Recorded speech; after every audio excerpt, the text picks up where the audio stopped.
এবারই কোরবানির ঈদ। অন্যান্য বারের মতো এবারও ঈদে বাহারি নামের বিশাল আকৃতির পশু মাঠ কাঁপাবে। চট্টগ্রামের সীতাকুণ্ড উপজেলার ভাটিয়ারী ইউনিয়নের টোব্যাকো গেট এলাকায় 4 বছরে 30 মণ ওজনের গরুটি শখের বশে লালন পালন করেছেন বাবলু। এবারে কোরবানির ঈদকে সামনে রেখে অতি যত্নে লালন পালন করে তার নাম রেখেছেন কালাচাঁদ। কালাচাঁদের দৈর্ঘ্য প্রায় 10 ফুট ও উচ্চতা 5 ফুট 3 ইঞ্চি। ষাঁড়টির দাম হাঁকানো হয়েছে 12 লাখ টাকা। ষাঁড়টি বিশাল হওয়াতে প্রতিদিন বিভিন্ন এলাকা থেকে লোকজন দেখার জন্য ভিড় জমাচ্ছেন।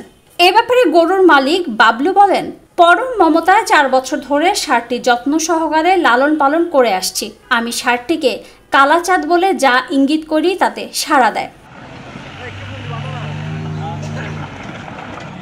প্রতিদিন প্রায় 20 কেজি কাঁচা ঘাস, ছোলা, ভুট্টা, ডাবরি, সুজি, ভুসি, খড় ও সবরি কলা খেতে দেয়া হয়।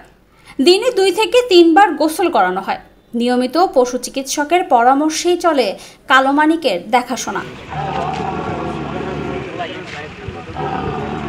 আশানুরূপ ষাঁড়টির মূল্য পেলে আমার পরিশ্রম সার্থক হবে। এই ষাঁড়টি লালন পালনের জন্য প্রায় 1 একর জমিতে ঘাস চাষ করেছে। অনেকে গরু দ্রুত মোটা তাজা করতে বিভিন্ন ঔষধ ও ফিড খাওয়ালেও বাবলু এই ষাঁড়টিকে কখনোই ক্ষতিকারক কোনো কিছু খাওয়াননি। শুধু কাঁচা ঘাস, খেসারি, গম ও বিভিন্ন ডাল বীজের খোসা ও চিটাগুড়ি গরুটির প্রিয় খাদ্য।